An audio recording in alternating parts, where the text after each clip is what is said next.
Hello, everybody. Welcome to the Collective Chat. Today, we're bringing on Nikki Elizabeth and Ivan Rhodes, and a little bit of backstory on Nikki. Nikki is a licensed medical massage therapist. She's a Reiki master. She has specialty training in social work and trauma. And Ivan is a Reiki master and quantum touch practitioner. He has special interests in mediumship and house clearings and also dowsing. Welcome, you guys. Welcome, everybody. Welcome to our little collective chat. Greetings all. Yay.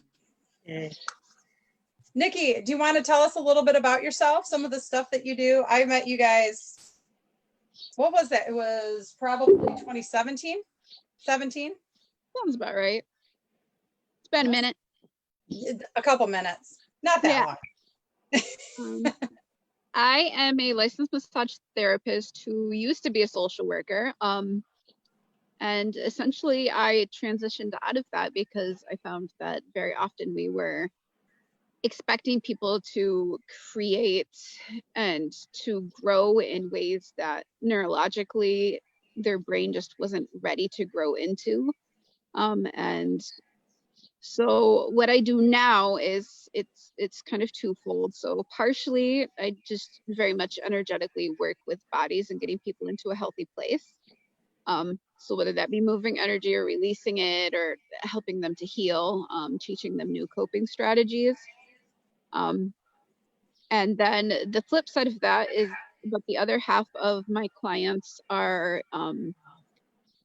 people who I'm doing trauma work with. And so again, we're working on creating those foundational neurological tracks in our minds that give us the ability to grow and to change and to be spiritually aware, to heal, to give them an opportunity in the space to heal. And so that is what I spend my time doing. That social work degree comes in incredibly handy, and I work with the teeny tiniest of brand new people to people who are passing and transitioning. That's awesome. Fascinating. So I was going to say, when we're doing psychic readings for people, it's like we're social workers. So you have the heads up. So you have the clinical background to be able to do these things, which is amazing. And you probably channel what they need. Kind of like I just channel, but you have that background. So what's that like to kind of combine those two things? You know, it's an interesting space because I think that every therapist of every kind kind of invites the people that they need into their practice, and that, you know, spirit really brings them to where they need to be. And so it's always a privilege to be there and to walk next to them as they create those things, whether that's health or calmness and being grounded, whether that's just simply teaching some people how to breathe properly, because that's a deeply spiritual practice that people just overlook. Teaching people how to stand in their own bodies affects people in a greater way than I ever thought possible. So it's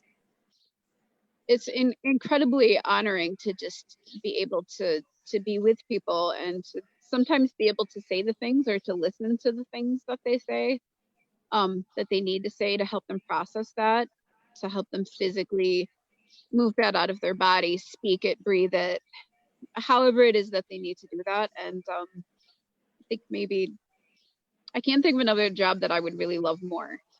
It's unique in its own right. So, and it's a mix of everything that I've ever been trained in, whether that be craniosacral therapy or Reiki or any of the things that I learned in my social work program. It all comes together to make whatever it is the thing that I do. You know, I'm finding more and more that that's what everybody's doing. Is it's a mixture of everything that they've learned all along their life path, and everything's unique, and it's almost like everybody creates their own modality with their own energy and their own guides. And I personally have been on your table pretty amazing. And you allow the person to let go of that idea that they're broken, and you allow them to understand that their body can be healthy again and that they can actually move in a natural way. Because I know when I got off your table, I didn't know I could move my shoulders freely, and you had loosened that up. And people just accept their body injured and think it's normal. Well, and I think it goes even beyond body too. I think that we tend to take on even our mental capacity or our spiritual capacity, or all the way around. We take that and we limit ourselves. And so sometimes mentally creating that space, or that spiritual space even, because I've got clients who refer to my office as the lavender womb, just that spiritual space for growth and development, and in a place that maybe they're not going to find in another situation, judgment free, really focusing on holding sacred space for them as they grow, as they relax, because there's some people who just don't do that on a regular basis, sometimes not at all. They don't know how.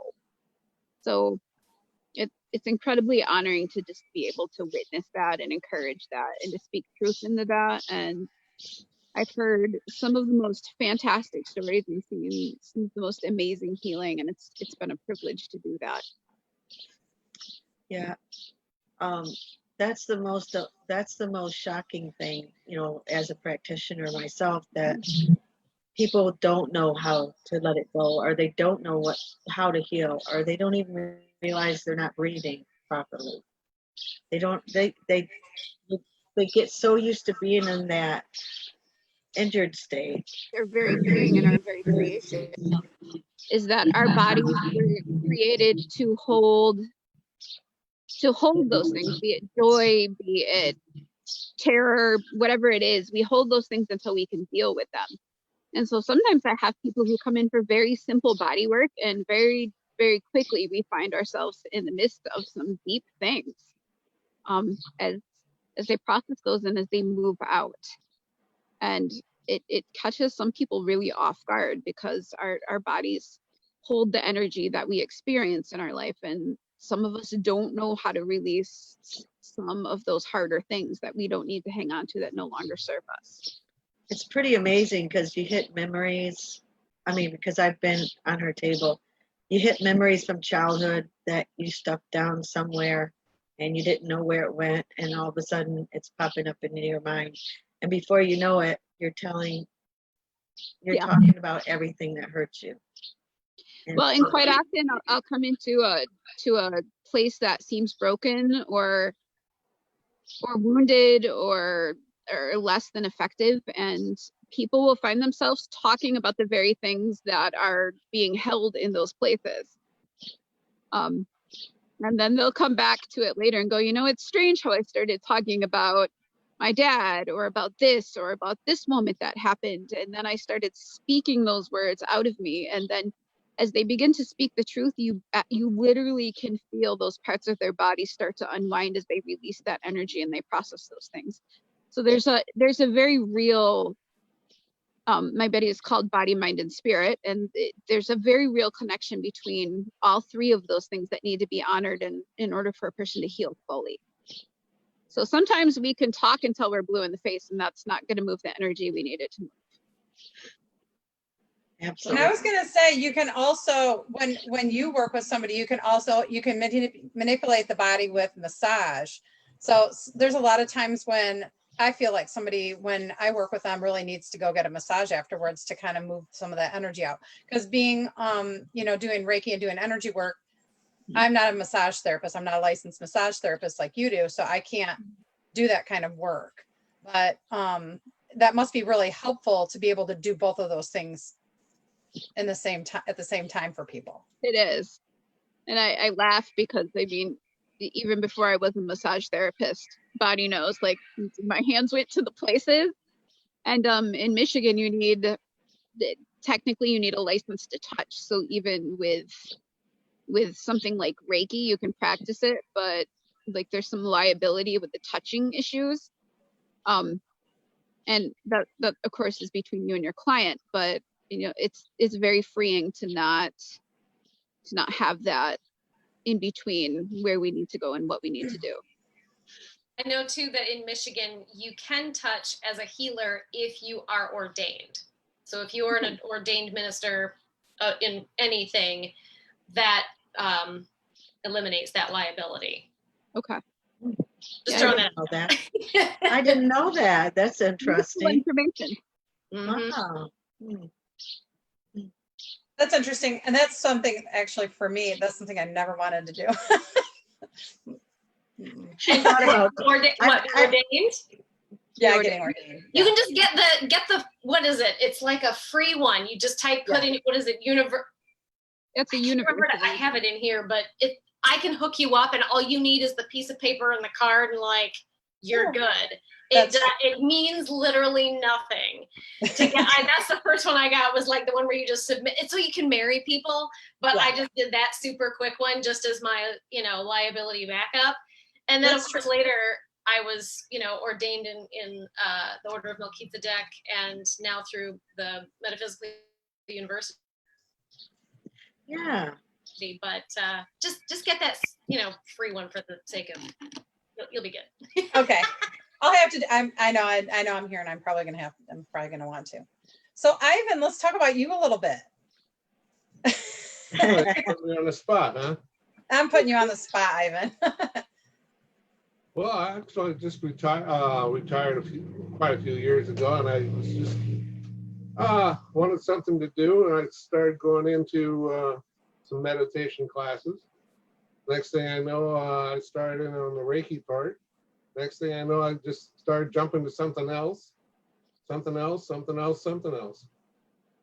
know everybody there's got a business going, and I'm just one of these guys that I just kind of sit back and, hey, if somebody needs something, I'll help them out. No biggie on that. If somebody needs a little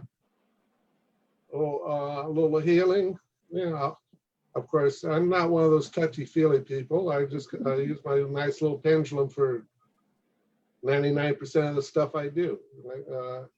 I've done some long distance. In fact, I worked on a lady last night after a meeting. She was having some problems, so I sat down and worked with her for probably 30 minutes on over Zoom, of course. But I'm one of those guys that I'm just kind of set back.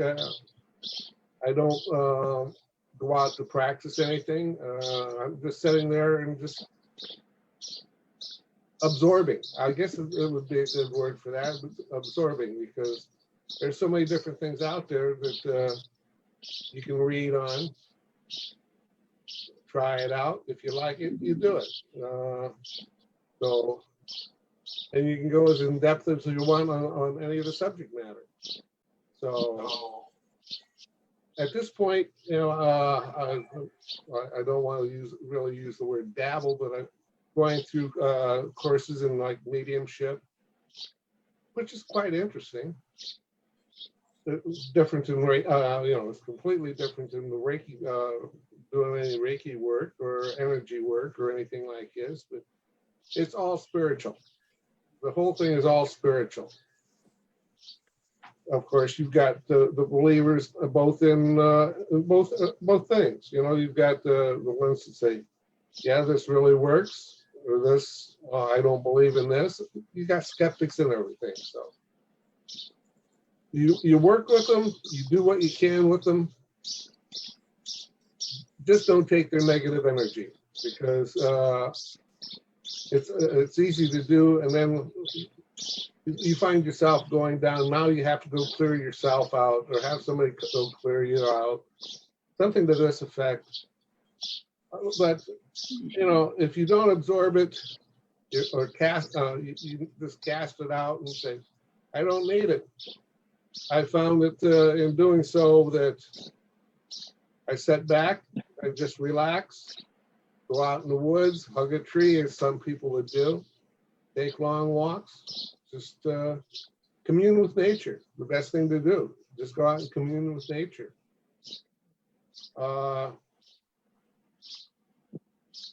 I guess unless somebody's got some other questions, I can set. I don't want to sit here and just ramble and chat and whatever else. If people got questions, I answer questions. I also want to say about you, Ivan. Nothing. Ivan, you're amazing. You're amazing psychic card reader too. He does animal card readings, and it's amazing. Sorry, go ahead. Go ahead. I just wanted to put that in there because he hadn't mentioned that. So the cool thing is Ivan and Niki both attuned me when I was becoming a Reiki master, which is awesome. Bonnie was my teacher, all of our teacher. Except for Jen. Except for Jennifer. But she's part of our circle. Our oh yeah, definitely.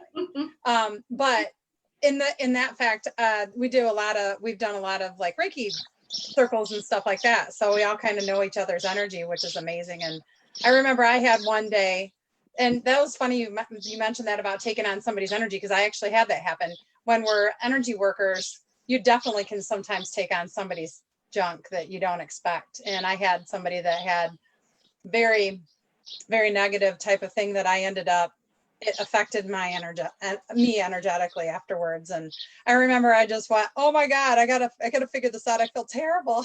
And I went, there's a Reiki share, thank God. And I'm like, who's there? And Bonnie and her sister, can I say her name? Yeah, you can say Penny. Bonnie and Penny were there, and Ivan was there. And I'm like, thank God, those are the three I need. I'm like, I need those three so bad. And they put me back right. They helped me. It took me probably a couple days to a week to really get back all the way. But woo, you guys are so amazing. And working together, if I ever needed anything, I know that any of you I could call on and be like, I need some help. You know what I mean? Absolutely. And I'll never forget that. Ivan is amazing with the pendulum and doing the dowsing. Do you want to talk a little bit about that, Ivan? Well, I guess I could babble a little bit about that. Okay. I started with the pendulum. Geez, it's probably over 10, 12 years ago. Like anything, somebody was offering a class in it, and I got interested in it. And I just started going through, and the more I went with that, I found out that not only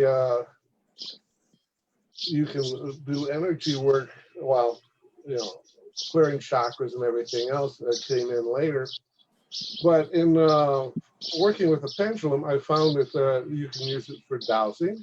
You can use it for finding things, which I've done. I've gone on, laid out a map and say, okay, where is this? Put the pendulum over the top of it, and the next thing you know, it will start moving back and forth, and you just start asking simple questions, nothing to confuse it. Is this the right spot? What should I look at, or whatever? And you'll be amazed at how things come about. And, well, there it is. If you lost it, or if you want to go find something else. So yeah, it's a tool that can be utilized in just about anything. Energy work. I can sit down and, like, I have a set of stones for all the chakras sitting right in front of me right now. And that's what I was using just the other night. Sat down and then clear all the chakras at this point. And if one is needed more than the other, I can work on them. And it's from there, they're telling me basically what I need to do. So I'll work on the person at that point, or an animal, person, animal, they're all beings, So yeah, it's just one of those things that's, people think about dowsing, they think of the people going out with the fork stick finding water. Yeah. You can actually do this with a pendulum also. You can go out there and it's all in intent of what you want. You have to work with what you want. If you're going to go out there and say, I'm not going to find anything, you're not going to find anything. But if you go out with the intent of what you need to do, it will work. Just like energy rods. Those are nothing more than 2 copper rods bent at an angle. And it's just like the stick. As you move them, as you go along, they'll move in, move out. That's a good way to test for energy. Even a person's energy coming to you or going out. As you work with a person, you can open up the energy between you and them. You will actually see a physical movement of the rods, which is, first time I've done that, it's like, hey, this stuff does work. So it's always something to work with. And as I sat down, I said, well, okay, let's try this. A lot of this is nothing to me than trial and error. If all of a sudden you read something, you hear somebody talk about something, and it catches your interest, go ahead and try it. You're not out anything. It's nothing more than gaining more knowledge in something that you didn't know the first time. Yeah, for sure. I'll have to think of some more stuff later on. I know I've used pendulums for some time, and then I started dinking around with the dowsing rods made out of like metal hanger. And I was impressed at how well it worked, and I was able to use it to start. Well, first I just kind of practiced with them saying yes and no, but they helped me find portals, so I can find vortexes and portals. Like they're really fascinating to work with. A friend of mine and we used to play a game. She'd come over, and I'd hide an object around the house, and then she'd use my dowsing rods to find it. It's fun. Yeah. I think we should Sounds like do fun. that sometime. I want to. That's fun. Yeah. They really work, because I remember, and this is funny. We were trying to find the sewer at my old house. My husband was the best at it. He found it. It was underneath the garage. Oh, really? Garage. Yep. Couldn't Wow. find it. But he found it. But they do really work. Yeah. It's amazing. Well, and back then I don't know as if I really believed in it. Yeah. I was like, I don't know. Like, Yeah. okay. Long time ago. Yeah. probably 2005 or something like that, where I was Mhm. like, yeah, whatever, this stuff's a bunch of bunk, right? And then like Ivan was talking, then you like learn about it, and then you start feeling energy. And I know me personally, I think it was Reiki too, when I was really starting to understand what energy was. And I remember Bonnie and Penny being like at one part of, somebody, and they're like, oh, you've got great energy. I'm like, okay. Do I? I don't know. And then I think the second class, I finally was like, oh, that's what it feels like. People don't know that we have, and it's hard. If people don't understand what energy is and how we work with it, we learn how to harness that energy and pull it through our energy field.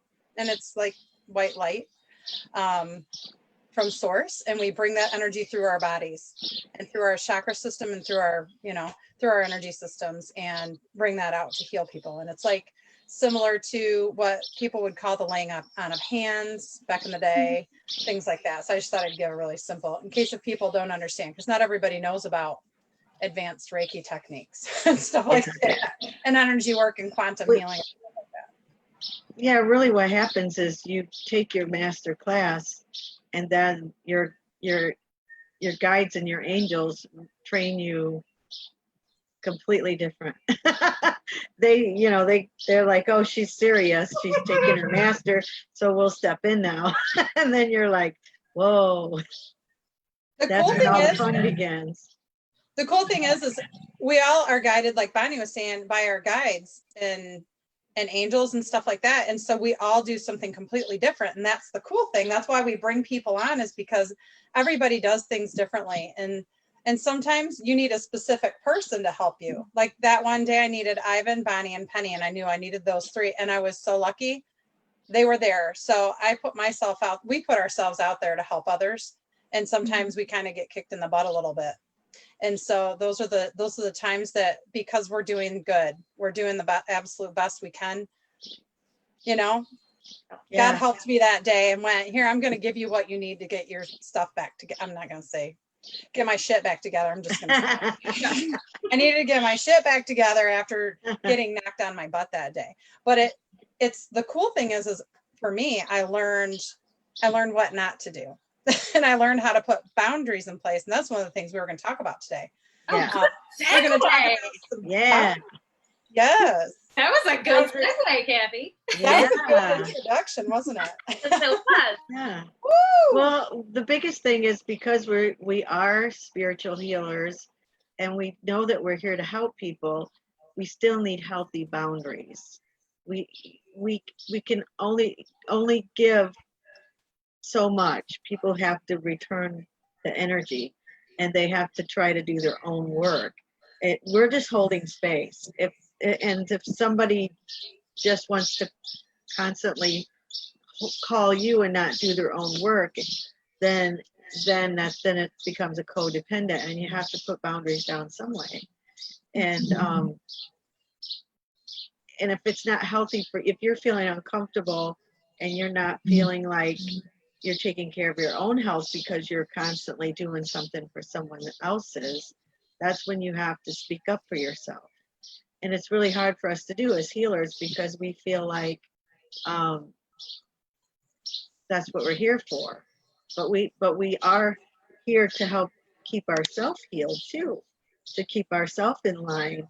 I mean, we're part of the all also. So we have to find a way to still be loving and compassionate, but also have boundaries. And that's the toughest part with all of us.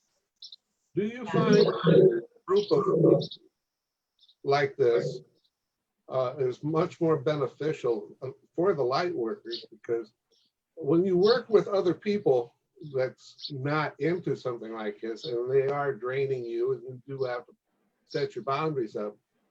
And just like a group like this, you know, this take, let's see, how do I want to phrase this? A group of people like this has to get together periodically to help themselves out. Yes. Because, you know, like we were talking, everybody has something different, you know. One will go into the body, one will go into the mind, one will go physical, one will in all different areas.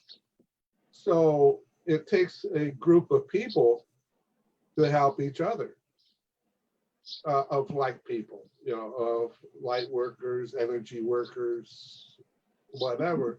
They have to get together. Sometimes, as the world is going through this problem, I'll use the word problem, I don't want to say pandemic or anything to this effect, but this problem, I think there's more than just one thing going on with people. And in doing so like this, it's hard to straighten anybody out by themselves. It takes a group of people to even straighten one person out.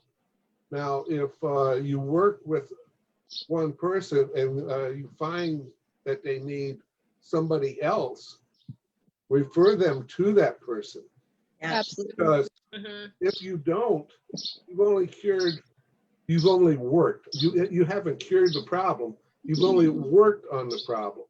And you have to get that across to other people that there are many things out there that is causing problems. And each person, light worker, energy worker, whatever you wish to call, you have to know who to call on to help you out or help them out. Yes. I say you because sometimes you, as one of the people, need help yourself. Yes. Absolutely. So, the bigger you can get a group and know what they can work on, the better it is for society. That's why they say find your tribe. Yeah. Yeah. Well, So I and it's mean, that's important. kind of like, oh, go ahead. It's important to remember too that, you know, there's the issue of grounding and surrounding yourself with light and protecting yourself.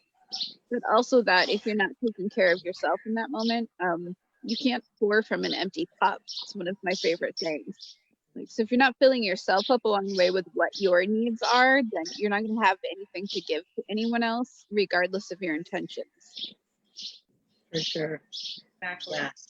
And it's not our job to, you know, Bonnie, like what you were talking about, when someone becomes codependent and is like, heal me, heal me, heal me, fix me, fix me. And that's not our job. Our job is to hold space and create an opportunity for healing to take place. And it becomes vampiric and codependent when the person, like you were saying, Bonnie, doesn't do their own work. But partly our job as healers is to empower people and inform them to say, this is your healing. You're healing you, and Yes. you then need to go do whatever processing that also needs to take place, make new choices, whatever it is that is going to not make it so the energetic imbalance comes back. But your healing is not my responsibility. And there are a lot of people, in terms of boundaries, I've had a lot of people that didn't like to hear that. They wanted to kind of put all of it on me and just kind of do this, like, you do all the work, just do it, just heal me and make it go away. And that's not how healing works. I mean, even personal healing just doesn't work that way. You have to process it and go through it and feel it, and it sucks. Yeah. But that's how it heals. Yeah. Well, the energy feels good at the moment, but if you're not releasing things, it's just going to go back to feeling that way. Yeah. And so, like, if they're giving you instructions to, like, journal or to go and release, go outside and breathe, and they're going, no, just put me on the table. That's when you have to have that conversation that you have to be your own healer. Yeah. I'm just holding space. Yeah. And we are guides. We're guides. I do want to say that. That's we're guides. what we are. We're guides. We're guides, helping them to maneuver. We're getting the information psychically or channeling the energy for them, but with them. And that's kind of why I noticed, as a matter of fact, a couple of years ago, 3 years ago, when I did the first show I noticed that that was the second one. When I tried to just do energy work on somebody else, it didn't work. I could feel it not working. When I guided them through to do it with me, that's how I have to do it. It's because I could feel it not working before, but then when I would say, oh no, I need you to do this with me. I need you to clear your energy or do this or whatever. And once they started doing, I could feel because I can feel their energy move. I could feel it moving in their energy field instead. So for me, that's how I sensed it. And I can tell, like, I could just tell if it's not working, because they have to do it with me. And, you know, if they don't, nothing's going to happen. And people have to believe it's a possibility. That's the other thing. They have to really believe. If they don't believe, it's not going to do anything, because it's all in our consciousness and what our beliefs are. And they have to really want it. It's funny too how that I have run into people who say they want to be healed, and on some level they do, but there are other things that make it so that there's a part of them that really doesn't. Whether it's they're afraid of how things will be different once they've experienced the healing, the changes they might have to make, and change is hard. Sometimes they're afraid to lose the attention that they get when they talk about their issue, you know? And so it's like, yes, I want to be healed, and so if they've got enough of that in their, in the background where they're outwardly like, yes, I'd like to be, but they've got enough of this going on, it's not going to happen. You have to really don't know what healing is. Say that one more time, Ivan. They really don't know what a healing is. Correct. That's one of the biggest things. That the word healing, you know, you look it up, it has one meaning, but it's not the meaning that we are trying to accomplish. You know, a person, you know, they go in and say, well, I want healed. Well, what do you mean by healed? Healing, you know, is it spiritual healing you need? Is it physical healing you need? Is it mental? they have to be specific, more specific as to what they are trying to get done. So by doing that, by being more specific, you can work with them a lot better, because now you're working on the same plane. You know, if all of a sudden I go in and I talk to Nikki and says, "Hey, Nikki, I got a bad back, or I hurt all over someplace," and she'll say, "Well, where?" So at least we can work on the same plane of being taken care of. And that also goes with spiritual. You know, all of a sudden you're thinking, well, what's wrong with me? Well, sometimes it takes that 15, 20 minutes of talking with a person before you even start working with them, because you have to get on that same level where they will understand what you're trying to accomplish for them. Mhm. Absolutely. Yeah, sometimes when you're talking to them, what they really wanted when they first walked in is not what they really wanted 15 minutes from when you start talking with them. And I'm going to say sometimes that stuff is really hard to dig up. So sometimes what we see as practitioners is we go down to the nitty gritty of that stuff that you really didn't want to unearth, you know, stuff that you buried deep, really deep down, stuff that a lot of times you don't even know existed. Past lives, especially things that you knew that there's something, you know, something there, but you just went, no, yeah, some other day. But that's what, if you really want to heal, if you really want to get better, you have to face that head on, and you have to go, all right, show me what I need to do. What do I have to do? The minute you do that, it's going to come to you. When you're ready, you have to be ready to do those things. And they can be tough, but when you dig that up, release it, and hit that head on, that's when you start to heal yourself. But you have to be willing to go there. We can't just do it for you. You have to do it yourself. Yeah.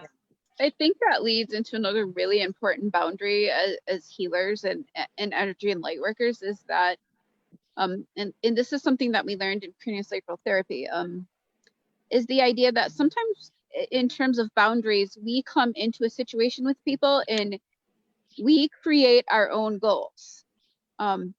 And it was very much impressed upon us, and it's become a really important thing for me to be able to step back and ask, what does the body need, or what does the spirit need, or what's necessary in this moment, and what is it that isn't my agenda but theirs and their needs. Because sometimes we get so caught up in this role of healing that we forget that the person will communicate to us in multiple ways, or you know, it will be shown to us what the actual need is as opposed to what we think needs to happen. And that's a really important boundary, because then we're flowing with the energy of the situation instead of trying to pick it apart and fix it ourselves. Mm-hmm. Yeah.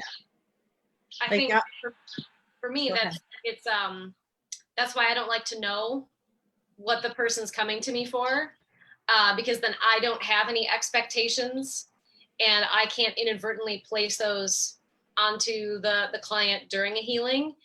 And I also tell my clients not to have any expectations, because they may come to me for one issue, but what might come up is that their guides see as being an infinitely more important thing to work on, is something that they never even realized was coming to the fore.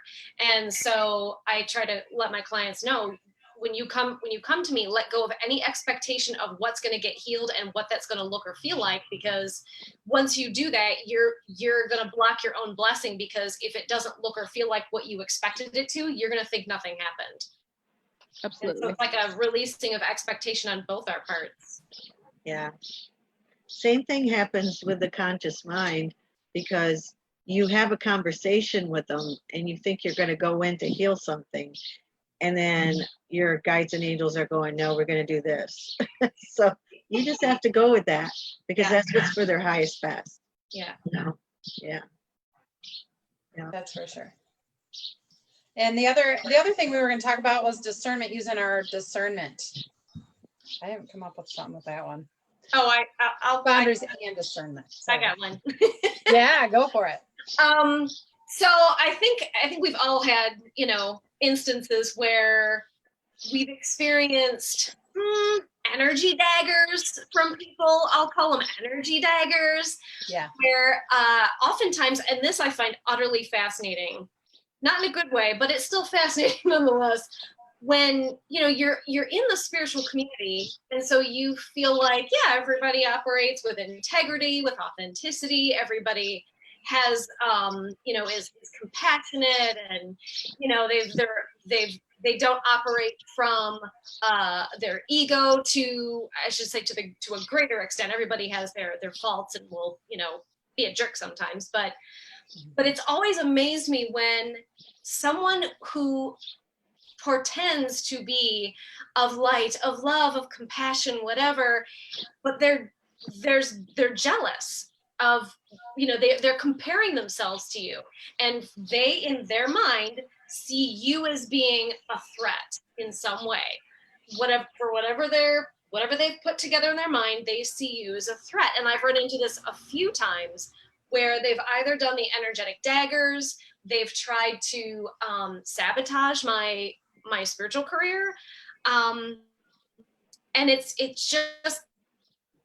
disappointing, but it's fascinating, and so it's one of those things where they ultimately will show their colors. Like discernment, you can kind of feel it, but they're always going to make themselves known somehow, even though they may think they're being really covert about what they're doing. If you use your discernment, they're going to be found out. You don't have to tell them that you know what they're doing, but you can tell.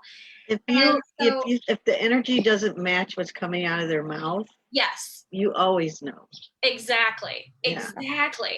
And but it's just so interesting to see it in the spiritual community, and so I think that's another type of boundary that needs to be placed, where you, just because someone claims to be of love and light and peace and joy and whatever, doesn't mean they are.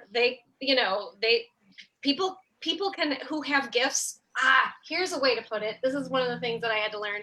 Just because you have spiritual gifts, it has no bearing on your vibrational level. You can be someone of the dark and still be able to do energy healing. That's more about what faculties you have open based on your previous lifetimes, and then what body you chose to incarnate in. So someone who's, super egoic and dark can still do a laying on of hands and do a healing, and you'll be healed. That doesn't mean they're high vibrational and of a high consciousness. That's a misunderstanding. And so that's why, even though someone's in the spiritual community and they're portraying themselves as being of love and light, when really they're a viper and they're out to, take you down because they think you're a threat, even though you're all on the same friggin' team, doesn't mean that, they are who they say they are. And so you have to kind of place that boundary of, thank you for sharing. I'm going to go this way now. And you just kind of hold them at arm's length, and you can be kind, you can be compassionate, but it doesn't mean you got to let them into your circle. And then also, even in interacting with people like that, you still have to put up your energetic, protections. I'll set up. You have to protect your heart. And there are, to the extreme, like what you're saying, Jen. And then there's also people who are working their shadows and struggling with their shadow work and struggling with their ego. Mm-hmm. And they know it's wrong when they're doing it, and they're trying not to do that, and so you have to use your discernment to know, oh, this person is doing this on purpose, or this person is struggling with their ego and they're doing their shadow work. And then you just got to figure out where they are, and then you have to decide whether you care if they're in your space or not. So that's how we do our, make sure that we have only people of the highest intent in our energy space, and we don't open our heart up around people who is going to throw a dagger in it. Mm-hmm. So you have to be careful. You have to use discernment, I think what's been going on too is a lot of recently we've been getting veils that have been being lifted off. So we're kind of, all of a sudden I'll see right through somebody, and I'll be like, I didn't see that before, like all of a sudden. And so what's happening is like these little mini veils are lifting every once in a while, and then I'll see the truth of a situation. And a lot of times it's something that when you look back at it, you go, well, I kind of just wanted to see the better side of somebody, and I didn't want to believe, that they didn't have my best interests at heart.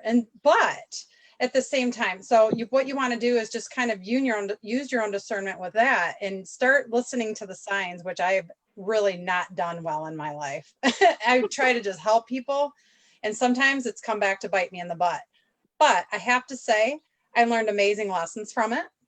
So when you go away from those types of things, see what it is that you learned. Maybe this person gave you some amazing gifts, or helped you open up to your gifts and abilities. Maybe they helped you in some other way. I try to look at the positive in everything, and there were some definite positives for the ones that I went through, and I have to be thankful for that. There's also other things, like Bonnie said, there's past lives stuff that we've done to each other, karmic things that we could have done to each other that are horrible. And number one, we always usually go back and forth, we plan it. And so I saw that for one of mine. I could see how we planned these things, and then came here and went and so when we do those things, it's so that we learn on a soul level, and that's what all this is really about. It's about our soul learning, and that really deep learning that we really just don't even understand the whole bit of it. And I was going to say, Matthew said, watch the auras when somebody speaks. So there's a lot of different, you could see their energy, or you can feel energy.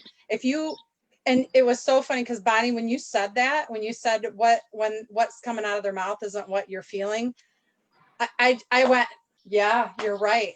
So I just got that one. So we're still learning. And I thank the universe for those lessons that I had in this. And it also made me question my own ego, where I'm coming from. So that's a good thing. You do want to question yourself every once in a while, especially when you're doing it, like Niki said, you want to question what's coming from ego. You just want to make sure that you're doing things for the highest, best good for other people. That's what we're here for. We're here to help others. Make sure that we've done our own work before we work with others, and try and help them out. That's a big thing, because everybody has stuff that comes up. Anybody else have any? Well, we still all have things that we're working on, that, we're human beings, and we all are releasing and letting go of things. We have in all directions of time throughout our DNA of things that we have to release in order to ascend. So, I mean, we're going to do things that we regret, but it's just the person that will come and apologize and own up to what they did, or also not try to blame everybody except themselves, because usually if you're in a situation, most likely it's something you decided. So you just have to take your part in it, and then also know that they're where they're at, and they only know as much as they know. And also they may have contracted on the other side to come and be your worst enemy, and on the other side, you just love them to pieces. They're your family. Well, they are, because we're all from the all. So it's just kind of like taking yourself out of the moment and looking at the big picture, and trying to, use your discernment, and just know that everybody's in their place. Everybody's in their consciousness level, and they're all working towards the same thing you're working towards. But when they're in the middle of a wounding, they can't see past that. They want to blame everybody around them. And so you just know that's where they're at, and just let it go. It's not for you to, unless they're ready to be healed, you can't help them. And what I was gonna say next, sorry, I'll just go since I'm already talking. Use your discernment on who you want to spend your time with in the future, and look at the patterns of what you've done in the past, and why were you, if you were with somebody that was narcissistic, what were the reasons in that? Look at the back history on yourself, and go really deep down and say, is this something that I want to continue to do? Is this a pattern that I want to keep reliving?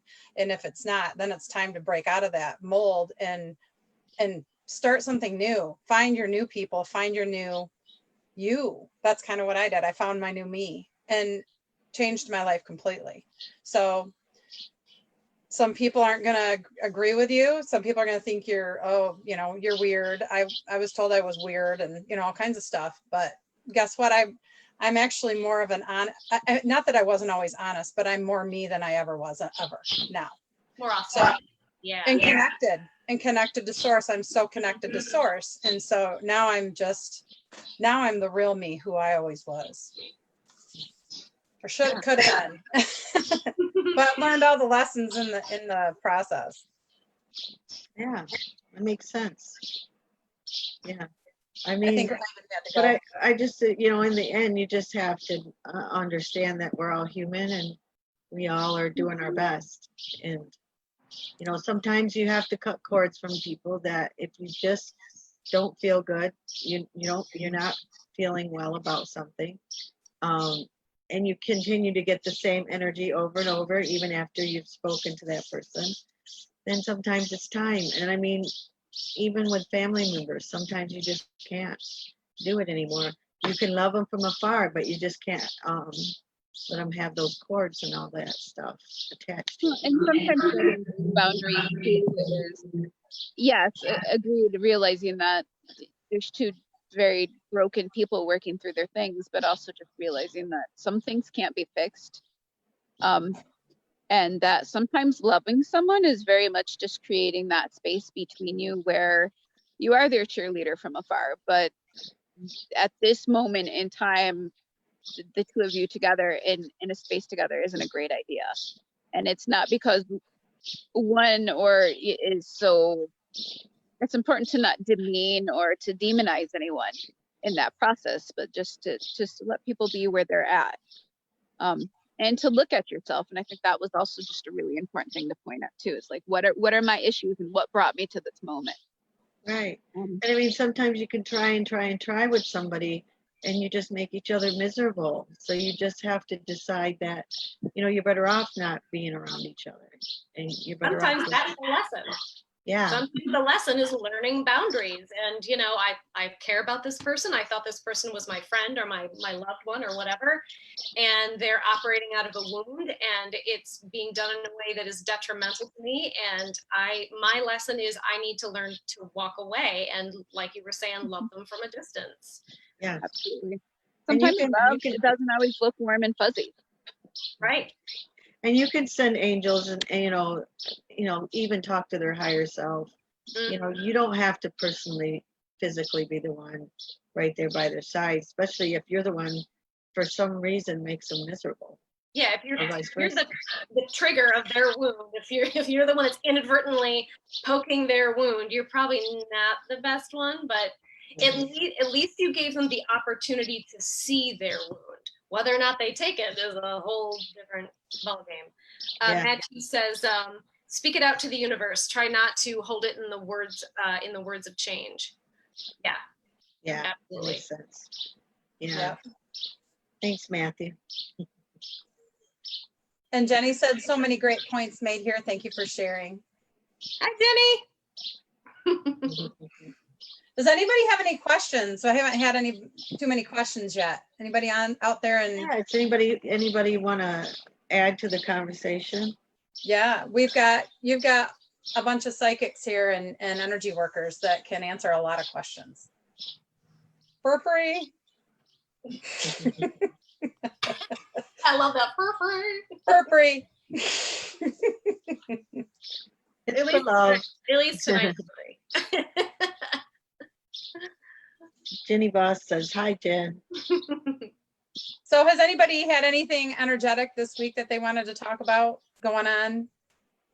Patterns or anything like that? Not this week. This week was really busy. But no, just a lot of busyness, like there's just like a lot of stuff to do and a lot of places to go and a lot of, people to see and just like go. So I think for me, that's it. I've slept like a rock though, I'll tell you what. And I'm not even remembering my dreams. Like that's how deep. No weird dreams, no weird visitations, just sleep. I've been doing a lot of sleeping, and for some reason, Spirit kind of really lightened my calendar this week. So I wasn't really all that busy, and then it was really weird to not be all that busy. I was just like, now what do I do? Oh, I can meditate, You want to bring something up? I want to bring up the fact that I just walking around like downtown Kalamazoo and stuff like that. Mm-hmm. I've noticed this week, people, even if I have a mask on, people are walking about 5 feet away from me. Literally, like people are so scared of each other right now that I just want to address that. And does anybody have any thoughts on that? Because I literally had a guy walk literally probably 6 feet away from me on the sidewalk, walk way around me. I was like, I think right now it feels like people are so scared about things that they're kind of taking it out of boundaries. That's kind of just, is it okay to say that? It just feels like people right now people need to talk and get together more than anything. And this is a good way to do it. I mean, even now, if people are scared and stuff like that, but I just wanted to see what you guys, if you had some 2 cents to put in.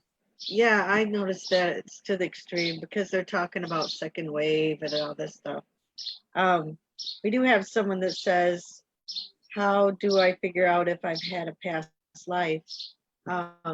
You can do a regression, you can do Akashic reads, you can go to any energy heal, any of us, because we all get past life stuff.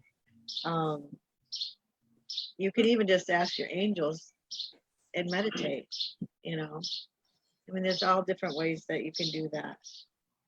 I would respond to that by saying, you exist. So you've had past lives before. Yeah. Even if not on this planet, you've had past life. Your soul is so old that you have had past lives. And I think, and Jenny Voss has a question too about soul groups. And Kathy, I do want to address what you were talking about too. So this is good. We've got loads to talk about. Yeah, lots of stuff. So to me, when your soul is as old as the universe, as everything, it'd be pretty boring to not have ever incarnated before. And so I feel like even if you feel like you've never incarnated before, you've probably incarnated before, you just don't think you have. Or you've never and maybe what you're picking up on is maybe you've never incarnated as a human. Maybe you've never incarnated in that particular gender. But I guarantee you've incarnated. And the whole old soul versus young soul bit is really more about not time, because of course time doesn't exist, but it's really more about how many incarnations you've had.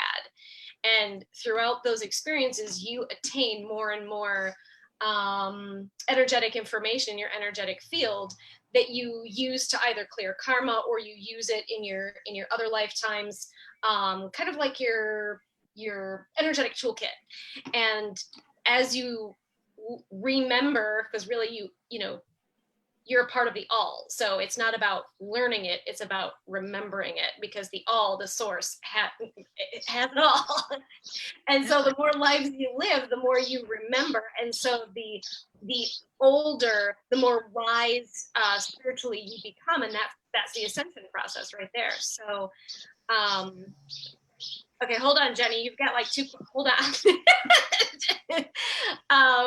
And then soul groups, and I want you all to touch on all this too. Soul groups, for my understanding of soul groups, is when you are a group of, I'll say souls, but I don't prefer that word for this particular definition. But a group of individuations of source that resonate at a similar vibration, that make you kind of drawn to each other, even in the ethers, heaven, pick your term, I don't care, it doesn't matter. And because you all kind of resonate and you all hang out together in the ethers, that's the group then that you go, all right, well, you play my mom, and then you play my dad, and I'll play your boss. And then if you could play my sister, and you play my boyfriend when I'm 15, that's the group of people that you make agreements with to incarnate in order to have certain experiences. So that's my understanding of soul group. And Kathy, to your point, I'm just going to get this all out at once. I think people are focusing so much on the fear and the that they're lowering their own immune systems through the stress and the fear hormones and all of that, that they're paying so much attention, so much focus on the very thing they don't want, that they're drawing it to them that much faster. And if they could just let that go and just do what you got to do, but with a sense of peace and like, hey, what's up from 6 feet away, blah, blah, blah. And you're just doing it with a sense of chillaxing. You keep your immune system up because you're not pumping through all those stress hormones. And you're also not putting a whole lot of attention on the thing you don't want to draw to you. Yeah. Okay. I was going to say, some people may not know about the law of attraction, so I'm glad you brought that up. Yeah. Thank What you. she was just talking about. Do you want to explain it a little bit more, Jen? You were on a roll. Yeah. Oh God. I'm like, we've got like 5 more questions. It's not 5, but we've got more stuff. And I'm sure all y'all want to speak to all the other stuff that has been brought up so far. But the law of attraction is intentions and emotions attract to you the things that are of a vibrational match. And one thing I want to point out is, okay, I want to point out a couple things. One, you attract every single thing that happens to you in your life. And most of it you've chosen prior to incarnation. So we're going to get into a little bit of quantum physics, where prior to incarnation, you've got a zillion different timelines. And before incarnation, you already know what all of your possibilities and your opportunities and your choices already are. But when you incarnate, you draw to you certain ones. And so you only experience certain timelines, and you can diverge at any time, but they've already been predetermined, but you draw those things to you. So you draw all of your experiences, even those things that you would judge as being non-preferred or negative, but they're always a vibrational match to whatever it is you are choosing to feel, think about, focus on, believe. But then the other point to that is that there are things from past lives and childhood programming that you are not consciously aware of in your energetic field that are also drawing and attracting certain people, situations, and experiences to you. And because you're not conscious of these things, you think, I didn't manifest that. You did, you just didn't do it consciously. But you are always, always, always in a state of attraction with your thoughts, feelings, words, intentions, and emotions, including, and then your subconscious mind and your karma. There you go. Boom. Yes. I tried to get that out. You did a great job on that. Thank you. Yeah. Welcome back, Ivan. Hey. Well, for some reason, I tried it on the computer, and the computer said I was shut out, so I came back on the phone just to see what's going on. I think that I thought you were gone, so I clicked you out because you were gone for a minute. Sorry. Well, yeah, I had a phone call I had to take, so. Sorry. I was going to talk about the past life too, because I had to go potty real quick, but I missed it. I missed what you said, but maybe I shouldn't.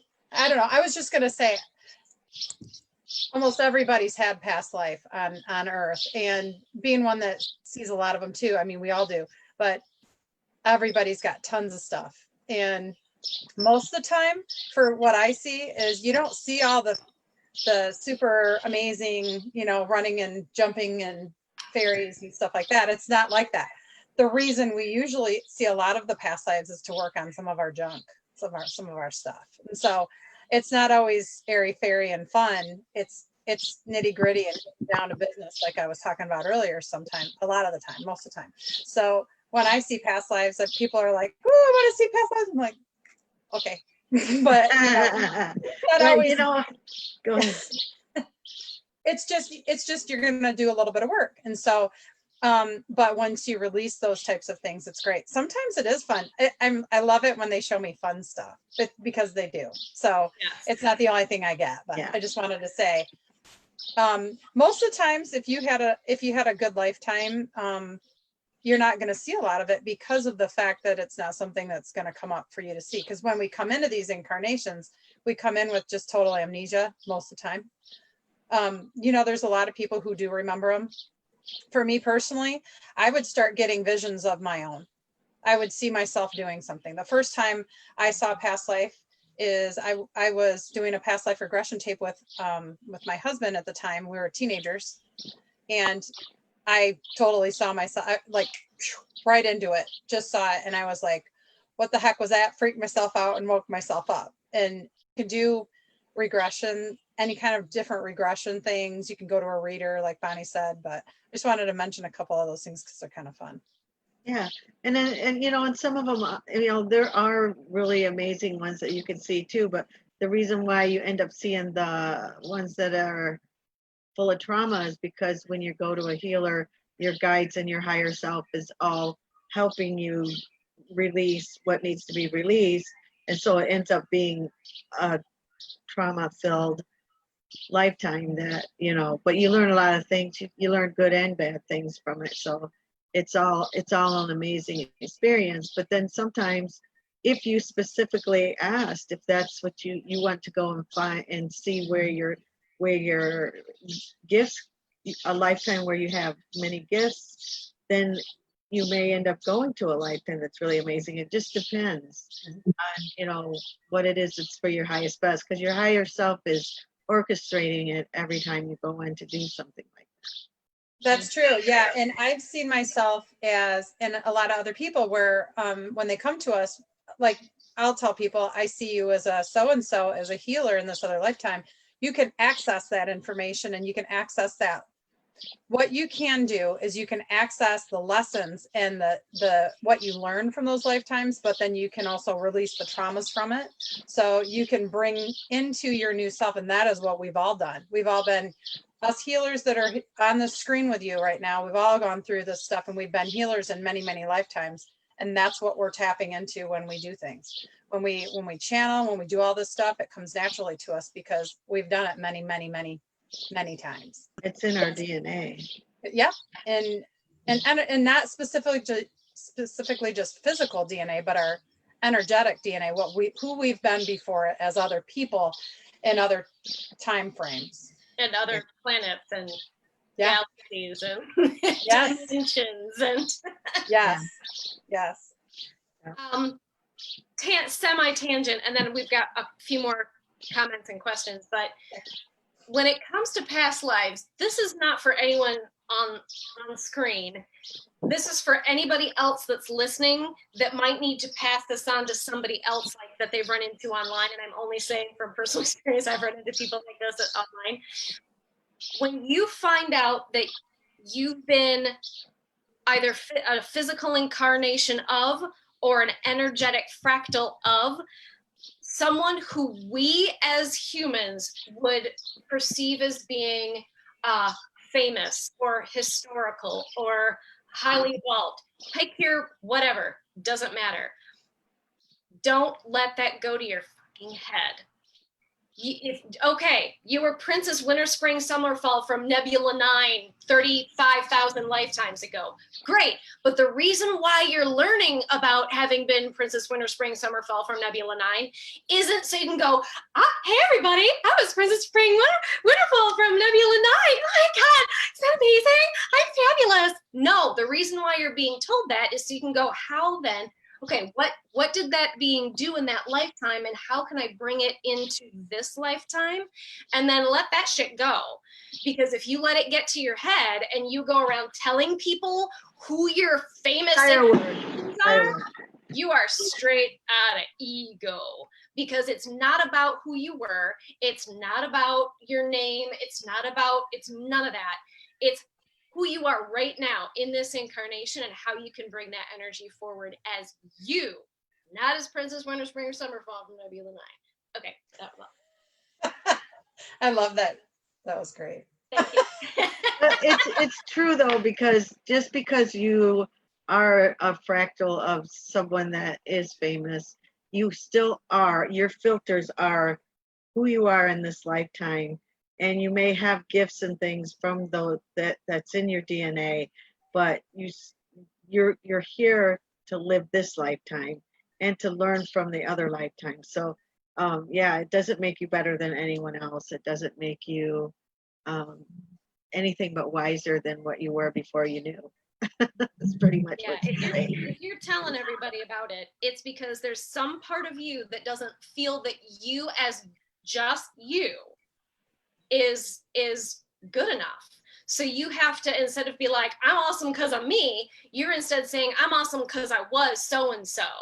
And you're going around trying to impress people because you were so-and-so, instead of like, I'm me and I'm good enough just as I am. So that's where you're coming from. That's a wound that you're sharing if you're doing that, if you're engaging in that behavior. That was totally off topic, but it came to mind when talking. Oh, sorry. That's okay. Well, there's no rules here. I think that one thing with you saying online, and that tipped me off. And when people are going to also, because there's so many people getting online stuff, and of course we're online now, but yeah. There's so many people out there doing all kinds of readings. If you're going to somebody for a reading, use your own discernment. If you have that gut instinct that that person isn't on the up and up or whatever, just get away from them. Basically, use those boundaries that we talked about a little bit ago, because there are some people who are like we were talking about earlier. There are some people who could be stuck in their ego or are I don't want to say the word fake, but can be fake or making things up. It's out there. And so, of course, when we bring people on, we make sure we kind of know that everybody's coming from the heart, and that's what we want. We want the heart-based people, and that's what you want too. So use your own instincts. If something's telling you this isn't right, and trust me, I have done that where I did not listen, and it came to bite me back in the butt. Oh, did it bite me in the butt? Or when I look back, like when Bonnie was saying, when what somebody's saying isn't what you're feeling. Yeah, I did feel that. And I did feel that little warning button going off. And I was like, nah, it's okay. It wasn't okay later. But I learned from it, didn't I? There's a question here that I wonder if Nikki could answer. It says, I've been thinking about, where is it? There's a few people in my family with Alzheimer's disease, and I'm wondering if there's a reason for them to go through this, because I know you do a lot with. So there's the idea that we genetically carry the expressions of our family. That can be taken to a spiritual level, very much so. One of my favorite Bible verses talks about how the sins of the father are played out for 7 generations. And there's been research to that effect, that that's actually a real thing, above and beyond anything that we've previously understood. And so even with just genetic dysfunction, there's inflammation in the brain sometimes that's expressed, but that can be addressed. That can be addressed nutritionally. That absolutely can be addressed spiritually, in releasing things and cutting ties and renouncing some of those ties to our family, whether that be spiritual or genetic. And there's also multiple modalities that really focus on the healing of Alzheimer's, or at least easing the transitioning through those stages to help people. And I can think of maybe 2 or 3 off the top of my head. Craniosacral therapy is one. Just teaching people how to be grounded in their own bodies as they go through those sorts of things. Diet, there's multiple ways to deal with that, but There are differing opinions on why that's expressed through a genetic line the way it is sometimes. So it depends on what take you go with that. And there are multiple dimensions in which you could address that as well. Yeah. Thank you. I would say too that when people experience Alzheimer's in a physical incarnation, it's because it was agreed upon, it was chosen prior to incarnation. And yes, there's a reason for it. And you don't always have to know what that reason is. And half the time you don't understand it until years later, but it could be learning patience. It could be for yourself, for them. It could be learning to experience operating in different, how shall I say, in different, oh God, I'm going to say dimensional fields, because from my perspective, Alzheimer's and dementia is more of an experience of perceptions of reality and time. And sometimes it's where you're kind of you're like in two worlds or more than one world at a time. And of course, time doesn't exist there. And so you start to lose your sense of groundedness in this reality. But sometimes that's a chosen experience, but it's, even if you don't know what the experience is, or sorry, the purpose for the experience, there always is one. It was always chosen and agreed upon among all of the souls that are being affected by it. So I just wanted to touch on that from a more weirdo spiritual perspective. Well, and I think the law of attraction comes into here too. I think that sometimes people look at their familial lines and they go, well, so-and-so had this and so-and-so went through this. And they almost speak it as if it's an inevitable thing that will happen to them as well, no matter what. Instead of speaking the opposite and manifesting a different outcome. And so the idea of manifesting a different outcome can take so many avenues that, yeah, it's limitless the ways in which we can bring things to us. But we really need to be careful when we say things like, well, you know, all of these people had it and I'm so afraid of when it happens to me. I can't tell you how many times I've heard that. I'm like, do you hear the words that you just spoke into your own life? I'm like, take it back, reword that phrase, take the intention out. But even just the fear and apprehension that people have after watching people struggle with that and go through that, they fixate. Mm-hmm. And they fixate on that fear and that anxiety instead of fixating on all the other things that we could do to bring a different outcome. You are so right, Nikki. You are right on, 100%. Yeah. Yes, you are. I mean, just, saying the words cancel, alt, delete, back it up. Rewind. I didn't mean that. Yeah. Cancel, deflect. I take it back. Don't listen to me, spirits. I'm taking it off the board. Delete. Yeah. I will even rethink it. So I'll do that sometime. Be like, you dummy, why'd you? No, I'm amazing. Like, oh no. Now that I know, like, holy crap, I was telling myself all this horrible stuff all my life, and we all do that. It's that's like the worst part. We're socially conditioned to kind of hate ourselves, honestly. And so I was, for me personally, I was always kicking myself in the butt, and I see other people do that too.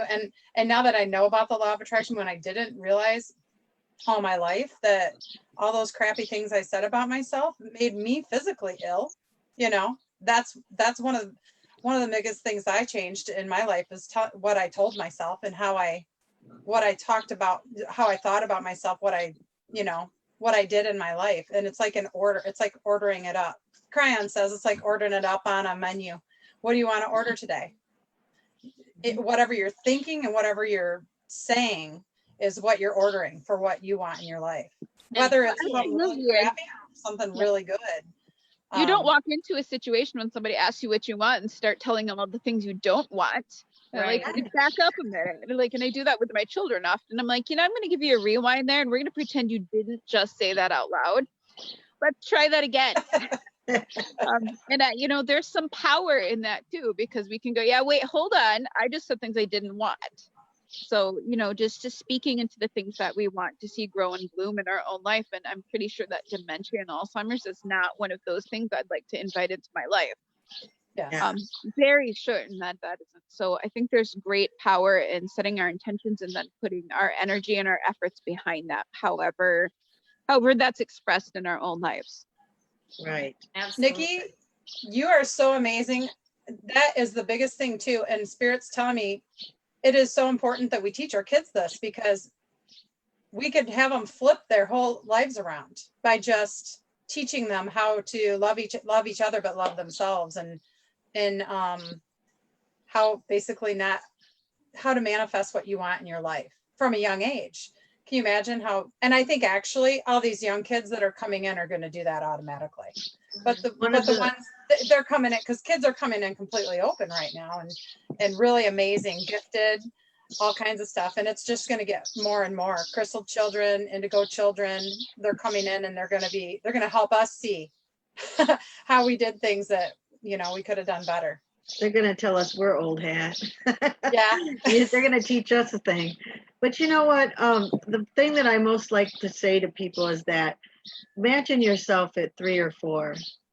Some of the things that you think about yourself, would you say that to that little baby? Would you hurt that baby in that way? And so it's just thinking about, you know, how you're really speaking to yourself internally. And you want to be your hero. You don't want to be the person who beats you up and kicks you down and stands on top of your throat. So you want to pick that baby up and hug her and love her and tell her how beautiful she is. And that's what we are learning, because society teaches us that we're never good enough. And so we're having to learn that we are good enough just because we are born. We are the children of the light. We come down here on the earth to create love and light and happiness for everyone who lives here. And that makes us worthy right there. So That was perfect. Absolutely. And I want to add, you made such a good point about, you know, saying to yourself the things that you need to hear that maybe you didn't hear as a child, and being very conscious. And Kathy, you were touching on that, and learning to be really conscious of your self-talk and of your feelings too, and your beliefs. And because all of those are energy, and all of those are drawing things to you. And so Bonnie, to add to what you were saying, you know, and saying these things to yourself, most people don't. Most people don't fill their own hole and heal their own wound. Most people try to drag it out of all these other external sources, like relationships, particularly romantic relationships.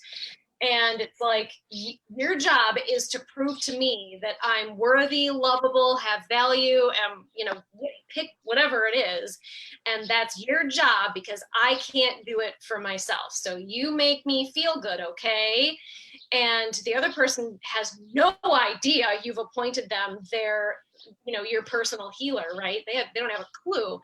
And so they don't do it because they didn't know that was, and maybe they've appointed you that your job is to heal them, and you don't do it because you're too busy expecting them to heal you. And so you can never heal yourself from how other people treat you and perceive you. That's not their job. That's not their responsibility. You determine your value. You determine your self-worth.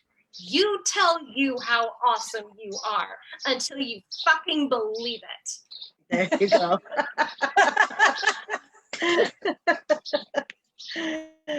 Be able to look yourself in the mirror and just tell yourself how much you love yourself. How many people can do that? I mean, you look in the mirror and you go, "Oh, what a dork!" And mean You walk away. And mean it. Yes. So I want to go back to Jessica. This is a bit of a tangent because we're going back. So she said this is about the past life thing and incarnating as lots of different people. She says, we get different perspectives. At times you will play the villain in one life, the positive polarity in another, making agreements to clear karmic debt in some cases. Oh, in many cases, yes. The universe is conscious. The mind is the first of the 7 laws of the universe. Yes, it is. Just like the chakras signifies the 7 laws. In this case, it goes from crown on down when it comes to this. you are absolutely right, Jessica. I would like to virtually hug you for saying that. Thank you. Yes, thank you so much. And hold on, there was another one. Jenny says, thank you so much for touching on that. It feels like there's a great deal of patience and compassion being learned, and also living in the moment, and learning to just cherish all the time that you have with those that you love. And then Jenny says, do you think many people get caught up in drama and small insignificant things so much that they forget who they really are and what their intentions are? Yes. The majority of people. Everybody does. Yeah. Everybody does. It's up to us to bring ourselves back in, take care of what we need to do, and dig up that stuff and come back to it, is what I say, and figure it out and then move forward. Because otherwise, you're just going to keep living that drama and going through that spiral of that drama. You're going to keep spiraling in that vortex of that. Oh my God, what did I do? And then pull yourself out of it, do your healing, and then move forward, and then reconnect, because it's so easy to get caught up in that. You have to kind of look, your perspective has to be looking down on it. Don't become it. You could see both sides that way. And then you don't have to identify with either side. You could say, I see this is going on, and I see this is going on, and I get why this person does this, and I get why this person does that. I just don't want to be involved with that, and I'm going to send light. And that's how you stay out of it. But if you get yourself in the middle of it, if you can't, it hits a trigger, then you step back and you go, whoa, why did it hit this trigger? And ask yourself questions till you figure out what it is, and then you release it. But you always have to feel it, otherwise you're stuffing it in your body somewhere. So asking the questions helps you understand it, so then you're ready to release it. And it's a simple thing, is the breath. You just take a deep breath and you say, I release this with love and light. Send it out. And then breathe in the light. And that it's not hard, but we make it hard. Well, and you may be doing that multiple times on a daily basis. Mm-hmm. Like, that's a multi-step process sometimes. Yeah. Oh, absolutely. Absolutely. And I think too, it's important to remember to focus on your response. What am I doing? Why did I respond that way? Why did I get triggered? Why did I do this? Yeah. I think too often people kind of go, well, how come she did that, and how come he said that, and why is she doing that, and they're looking at everybody else's behavior and why they're doing what they're doing. That's really none of your business. Your business is, why are you responding and behaving and thinking and feeling the way you are? Because by looking at what everybody else is doing and why they're behaving the way they're behaving is really just a distraction, so that you can't look at what you need to work on and what you need to heal, because that's the whole point. Yeah. And the conclusion to come to is that your reality is what you choose it is. You choose what you want to live in. You choose whether it's going to be loving, compassionate, and caring, or if you're going to align yourself with the energies of hatred and being, fighting and all that. You choose that. You have to decide what energy do you want to be in, and your emotions are your barometer. So if you don't feel good, you've somehow stepped away from the light. So just think about, what did I do that made me get over here? And then bring yourself back into the middle, where your connection is. And it's just on a daily basis, because we're human. And don't be hard on yourself because you stepped over there, because we're human. I was going to say, there's also energetic things that we can do for ourselves. There are things we call cordings, where our energies mismatch, or they kind of connect with each other. And what it looks like is, it looks like strings going between you and somebody else. And if you think about, if you've never pulled your energy back before, you're going to have connections with all these different people, every person you've had sex with, everybody you've had in a relationship, your entire life, other lifetimes. You're connected by these cords. I don't know if everybody understands this, but we're connected to them still. And there are things that you can do to release those. and disconnect yourself from them. And that is one of the biggest things you can do also, to go through that process of disconnecting those cords and not chopping at them and going, I forget, forget it, no, that's like cutting cords. And what you want to do is be gentle with yourself and do it in a gentle and loving way. And does that make sense? Yeah, The way and I said it. there's nothing wrong with asking your guides and your angels to help you cut cords. Ask for Michael. Yeah. Archangel Michael, he's one of the best for that. And ask him to cut cords and to say that you want to send back all energies that doesn't belong to you, clear and cleanse, and you want to receive all your energy that belongs, that you've given out to others, back to you, clear and cleansed in this lifetime.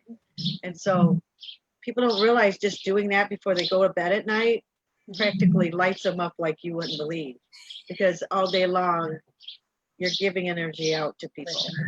Yeah. Out and a lot of people give so much energy that they kind of blow out their energy fields and have their energy exploding out in one part of their energy field or another. Kind of needs to be put back together. So even going to an energy worker or somebody that can see those kinds of things to help you get your chakras back in order. People don't understand chakras are so important, and your energy field is so important. It's what is going on in your body is such a big deal as to how you're going to feel physically also. So all those types of things can kind of be messed up by emotions. And so when you go through something really tough, maybe check in with somebody and see if they can help you. Yeah, sure.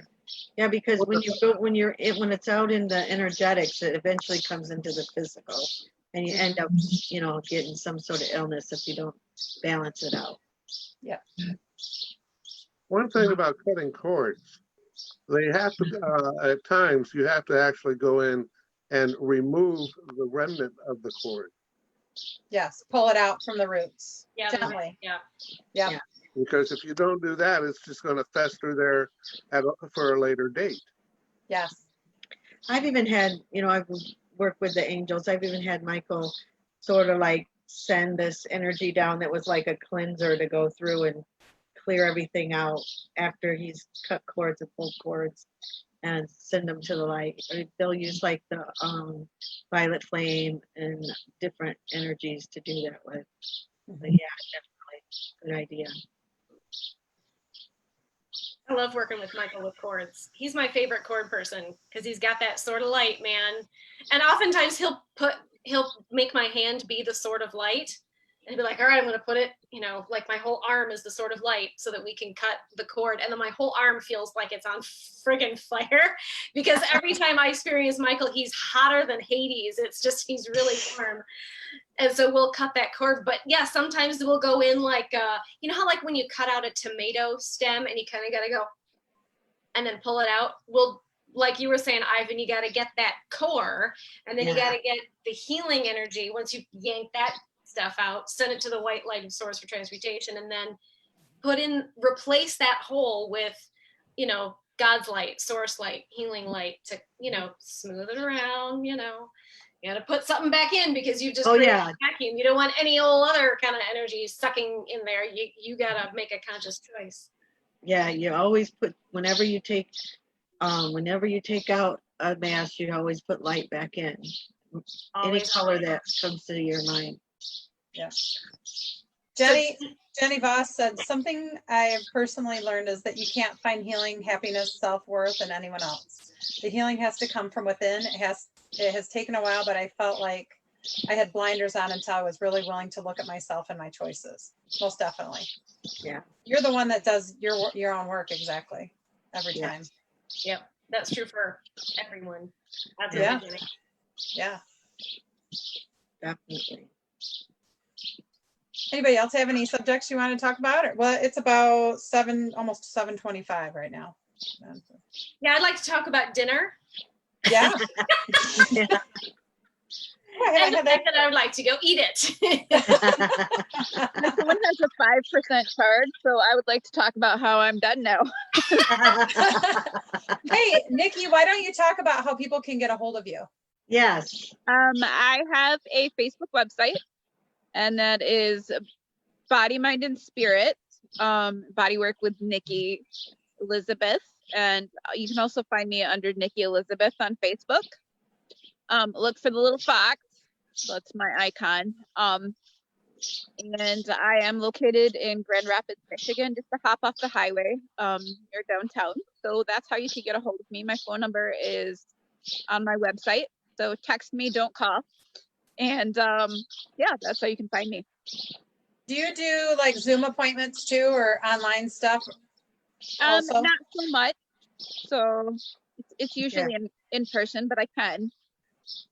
Because there's going to be people from all over the world that are going to be watching this. So I just wanted to mention that.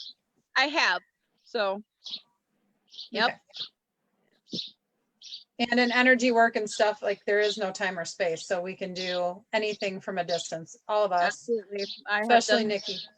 plenty of distance work, and that has been amazing. I've got some new devices and some new skills coming my way that I'm looking forward to. And so we're diversifying things as this world is forcing us to do that. So Yeah, we definitely, all of us had to learn how to switch to be online and to still serve, still help people.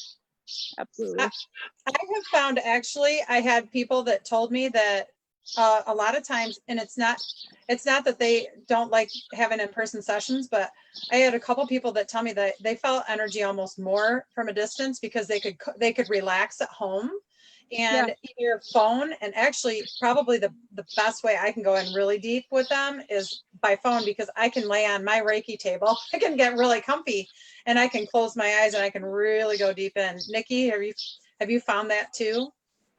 I have found that when I can focus in, even phone calls, that sometimes we can get right in there to things, and it's just as effective.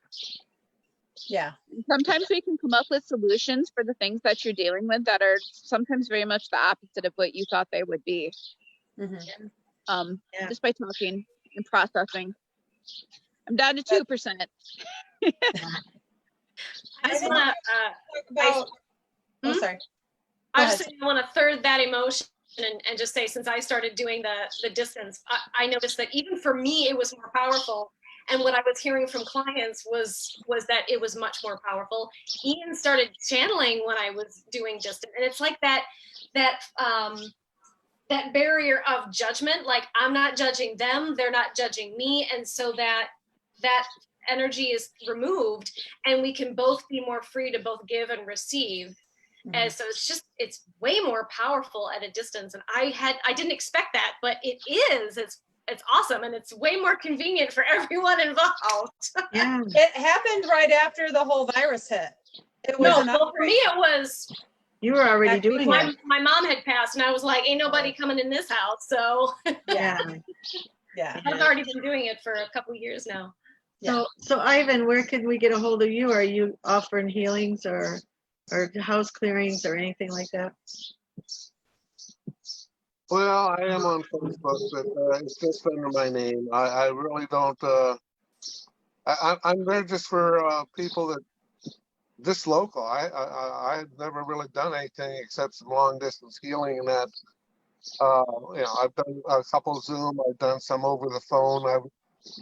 And one thing you also learned that you can do it with a picture. So yeah, I've had people just email a picture and go in and work on that. So it's just like I said earlier, everybody that's in this group except for myself is actually set up in a business type thing. I'm just more of a individual. If somebody needs something, shoot me an email or shoot me something on Facebook, and then we go from there. As far as anything telephone number wise, that I really don't give things out like that, because you always have somebody that's, oh, I'm going to challenge you or something like this, and hey, I don't need that kind of energy.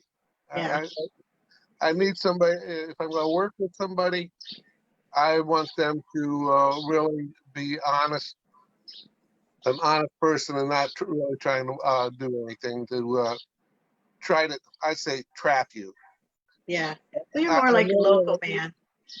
I know when I first got into this, that was me trying to trap people. Yeah, and you know that, Bonnie, as we would go through meditation classes and stuff like this, that I was always trying to throw a curve at it. Well, it took me a long time not to learn to throw curveballs, because it does come back at you. Yeah. That's for sure, Ivan. I guess if anybody really wanted to get a hold of me, they could go through you guys. You know, and you can Okay. always send info to me, Sure. because, like I say, you're the people that's out there that's actually doing all this stuff. I was just one of these people all of a sudden, hey, you want to come in on this? You know, so I really didn't set anything up. I'm just a chatter, and I'm here. So All right. We're just glad to have you. contact anybody that's on here now, and I'll get back with you. Well, we so appreciate you coming. We do. Bless Thank you for us coming with your on. Ivan, you energy. have a lot of wisdom. So it was so amazing to have you on. Yeah. It's one of those weird things that when I was reading all this stuff about how all being set up, and it was all us women, and I said, well, I'm not even going to think about this little group, you know? Yeah. So that's one reason I really didn't even look into it, because I figured it was just all you guys, all you women, as they would put it, was just getting together and, having a good group session. And then all of a sudden I get this invitation, and I'll give it a try. By the way, Adam was on last week. Well, the thing is, I wasn't really paying attention as to who, what, or anything about after reading the beginning of it, you know? So I guess I'll have to look at it a little bit closer. Yeah. Yeah, we made sure we didn't say just feminine, because it's not just feminine. It's No. This divine is for us masculine and all. divine feminine. So it's a mixture of everybody, and you're a healer. So thank you so much for coming on. And Jenny says for doing these chats. You are also awesome and enlightening, Jenny, and thank you for joining us for these chats. And thank everybody that joined us. And Cheryl says Yeah. this has been an amazing Thank you. discussion. Thank you, Cheryl. Looking forward to having Yeah. you on. Yeah. Yes, Cheryl, and come on Cheryl's coming on next Monday, Monday. Yeah. 5:30. And Cheryl is an amazing, she's a teacher, and she works with gifted children along with doing readings and all kinds of stuff, but she does some amazing things with children.